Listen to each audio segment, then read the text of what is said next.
வணக்கம். இந்த பாட்காஸ்ட்டில் அன்ஆல்ட்ரபிள் ட்ரூத் அப்படின்னா என்னென்னு பார்க்கலாம். இத்தாலிய எழுத்தாளரான இட்டாலோ கால்வினோ அப்படின்றவர் லிட்ரரி ட்ரூத்ஸ் ஆர் அன்ஆல்ட்ரபிள் அப்படின்னு சொல்லியிருக்காரு. அப்படின்னா என்ன அப்படின்னா, இலக்கிய உண்மைகளை நீங்கள் ஒருபோதும் மாற்றி அமைக்க முடியாது அப்படின்றது. இலக்கிய உண்மைகள் அப்படின்னா என்ன அப்படின்னா, இலக்கியத்தில் இடம்பெற்றுவிட்ட சம்பவங்கள், இடங்கள், இது எதையும் நீங்கள் ஒரு காலத்துலேயும் மாற்ற முடியாது. அது எழுதப்பட்டது தான், மக்களால் ஏற்கப்பட்டது தான். அதை நீங்கள் அவ்வளோ ஈஸியாக மாற்றிட முடியாது. இது எல்லா கிளாசிக் லிட்ரேச்சருக்கும் பொருந்தும். இப்போ உதாரணத்துக்கு நீங்கள் சிலப்பதிகாரத்தை எடுத்துக்கிட்டீங்க அப்படின்னா, அதில் கோவலனும் கண்ணகியும் மதுரைக்கு தான் வந்தாங்க. அங்கே தான் அவங்களுக்கான கெட்ட சம்பவங்கள் நடந்தது. கண்ணகி மதுரையை தான் எரித்தாங்க. இதுதான் கதை. நீங்கள் இந்த கதையை மாற்றி கண்ணகி மதுரையை எரிக்கலை, திருச்சி எரித்தாங்கன்னு சொன்னீங்க அப்படின்னா, உங்கள்கிட்ட மக்கள் கேட்கக்கூடிய கேள்வி என்னவாக இருக்குன்னா, உனக்கு எவன் பாடம் சொல்லி கொடுத்தது அப்படின்றதாக தான் இருக்கும். அப்போ இந்த இலக்கிய உண்மை அப்படின்றது நிலை பெற்றுவிட்ட உண்மை. இதை நீங்கள் மாற்றவே முடியாது. ஆனால் நீங்கள் உண்மையிலே நடந்த ஒரு சம்பவத்தை அப்படி நடக்கலைன்னு சொல்லி மாற்றி சொல்லி 1000 தடவை சொல்லி அதை மாற்றி எழுதிடவே முடியும். அதுக்கு பல உதாரணங்கள் உலகம் பூரா இருக்குது. நீங்கள் ரஷ்யா யுஎஸ்எஸ்ஆராக இருந்தப்போ லெனினோட மறைவுக்கு பிறகு ஸ்டாலின் பதவியேற்றதுலேருந்து அவர் லெனினுக்கு நெருக்கமானவர் அப்படின்னு காட்டிக்கிறதுக்காக அன்னைக்கு எடுக்கப்பட்ட புகைப்படங்கள், எழுதப்பட்ட வரலாற்று நிகழ்ச்சிகள் எல்லாத்தையுமே மாற்றி எழுதி அவர் தான் லெனினோட நேரடியான வாரிசு அப்படின்றத அன்றைக்கி நிறுவியிருந்திருக்காரு. இது ரஷ்யா உடைஞ்ச பிறகு தான் அது வெளியே தெரிய வந்துச்சு. இன்றைக்கி நீங்கள் நார்த் கொரியாவில் பார்த்தீங்க அப்படின்னா, இன்றைக்கும் வரைக்கும் அங்கே நிலைமை அப்படி தான் இருக்குது. அங்கே அந்த ரூலிங் ஃபேமிலி அவங்களுக்கு எதிராக யாரும் எதுவும் சொல்லிட முடியாது. அவங்க சொல்கிறது தான் வரலாறு. ஒருத்தரை பிடிக்கலை அப்படின்னா அவரை இருந்த இடம் தெரியாமல் அழிச்சிட்டு அவர் பிறக்கவே இல்லைன்ற லெவலுக்கு டாக்குமெண்ட்ஸ் எல்லாம் மாற்றிடுவாங்களாம். அப்போ நீங்கள் இந்த உண்மைகள், அன்றாட உண்மைகள், வரலாற்று நிகழ்ச்சிகள், இதை மாற்றி எழுதி திரும்ப மாற்றிட முடியும். ஆனால் இலக்கிய உண்மைகளை ஒருபோதும் மாற்ற முடியாது.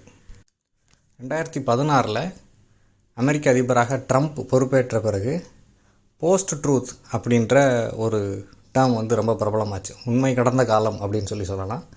அவர் இதுவரை இருந்த எந்த அமெரிக்க ஜனாதிபதியும் நடந்துக்கிடாத விதத்தில் அவர் ரொம்ப மோசமாக நடந்துக்கிட்டார் அப்படின்னு சொல்லலாம். அவர் பொய் சொல்கிறதுக்கு எந்த வித கூச்சமும் இல்லாமல் எந்த ஒரு உலக மேடையிலையும் அவர் தாராளமாக கதைகள் அடித்து விட்டுட்டு இருந்தார். அதனால் என்ன இந்த டேர்ம் உருவாச்சு, போஸ்ட் ட்ரூத். ஏன்னா தலைவர்கள் உண்மை என்று எதையுமே சொல்வதில்லை. அவர்கள் அதை அது கடந்த ஒரு காலத்தில் அவங்க இருக்காங்க.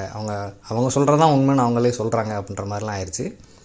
ஆனால் ட்ரம்ப்பால் அமெரிக்க கவிஞர்களான ராபர்ட் ஃப்ராஸ்ட் எழுதுனதை இல்லை வால்ட் விட்மனில் எழுதின கவிதையிலேருந்து ஒரு எழுத்து கூட அவரால் மாற்ற முடியாது. அவர் அமெரிக்காவுக்கு வரக்கூடிய மைக்ரண்ட்ஸ் பற்றி என்னன்னாலும் கதைகள் சொல்லலாம். மெக்சிகோவிலேருந்து வரக்கூடிய மக்கள் பற்றி என்னன்னாலும் சொல்லலாம். மைனாரிட்டிஸ் பற்றி என்னன்னாலும் கதைகள் சொல்லலாம். அதை மக்கள், பெருவாரியான மக்கள் நம்பலாம். ஆனால் இந்த இலக்கியத்தை அவரால் தொடவே முடியாது. அவரால் அதை மாற்றி அமைக்கவே முடியாது.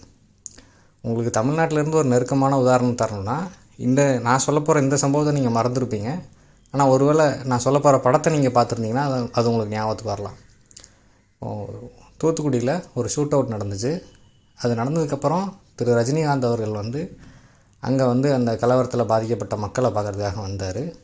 அப்போ அதில் பாதிக்கப்பட்ட ஒரு நபர் யார் இவர் அப்படின்னு சொல்லி கேட்டார்.